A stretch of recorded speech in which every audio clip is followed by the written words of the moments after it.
읽어주는 교과 첫째 날 3월 6일 일요일. 의인은 믿음으로 말미암아 살리라. 히브리서 10장 35에서 39절을 읽어보라. 하나님께서는 이 말씀을 통해 우리에게 무엇이라고 말씀하고 계시는가? 인내는 마지막 때를 살아가는 하나님의 백성들의 특징이다. 인내 없이는 허락된 약속을 받을 수 없다. 그런데 믿음의 백성들이 인내하기 위해서는 그들의 믿음을 굳게 잡아야 한다. 바울은 광야 세대가 믿음이 부족했기 때문에 약속을 받지 못했음을 상기시킨다. 또한 히브리서는 믿는 자들에게 허락된 약속의 성취가 문턱에 와 있으며 그 약속을 받고 싶다면 믿음을 실천하라고 격려한다. 바울은 하박국 2장 2에서 4절을 인용해 믿음을 설명한다. 하박국은 하나님께 왜 악인이 의인을 압제하는 것을 그냥 두고 보시는 것이냐고 하나님께 질문했다. 선지자와 그의 백성들은 악인들로부터 고통당하고 있었고 하나님께서 개입해 주시기를 원했다. 하지만 하나님께서는 허락된 약속이 성취되기 위해 정해진 때가 있으며 그들은 그 때가 이를 때까지 기다려야 한다고 답하셨다.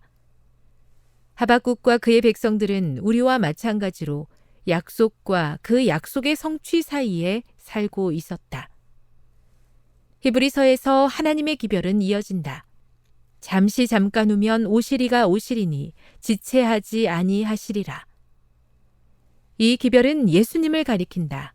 그분은 의로우신 분이시며 믿음의 실체이시며 하나님을 기쁘시게 하는 분이시고 생명을 제공하는 분이시다.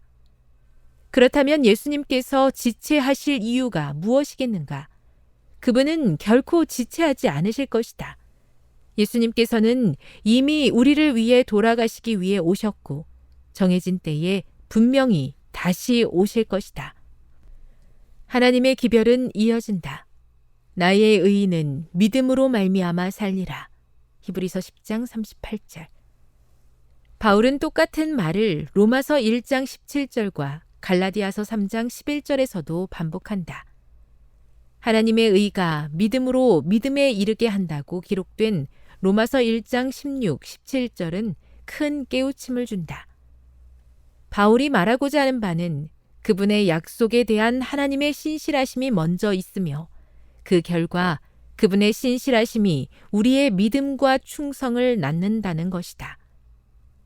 하나님께서 당신의 약속에 신실하시다는 사실이야말로 의인이 충성된 삶을 살게 되는 이유이다. 교훈입니다. 우리를 향한 하나님의 신실하심에 반응하여 우리 또한 믿음을 굳게 잡고 인내로써 하나님께 충성하는 삶을 살아야 한다. 묵상. 우리의 믿음이 하나님의 신실하심에 바탕을 두고 있다는 사실을 이해하는 것이 왜 중요할까요? 어떻게 하면 우리와 우리에게 허락하신 약속에 신실하신 하나님을 더 배우고 더 신뢰할 수 있을까요? 적용. 인내로서 우리 앞에 놓인 믿음의 경주를 하기 위해 날마다 필요한 영적 훈련은 무엇일까요? 영감의 교훈입니다. 믿음은 의에 이르는 유일한 방법. 의란 율법에 순종하는 것이다. 율법은 의를 요구하는데 죄인들은 바로 이것을 율법에게 빚지고 있다. 그러나 죄인은 그 빚을 갚을 능력이 없다. 그가 의에 이를 수 있는 유일한 방법은 오직 믿음을 통해서 얻는 것뿐이다. 그는 믿음에 의해서 그리스도의 공로를 하나님께 가져갈 수 있으며 하나님께서는 당신의 아들의 순종하심을 죄인의 계정에 두신다. 가려 뽑은 기별 1권 367. 저를 향한 하나님의 신실하심을 굳게 신뢰하는 것이 하나님을 향한 저의 충성의 기초가 된다는 사실을 깨닫습니다.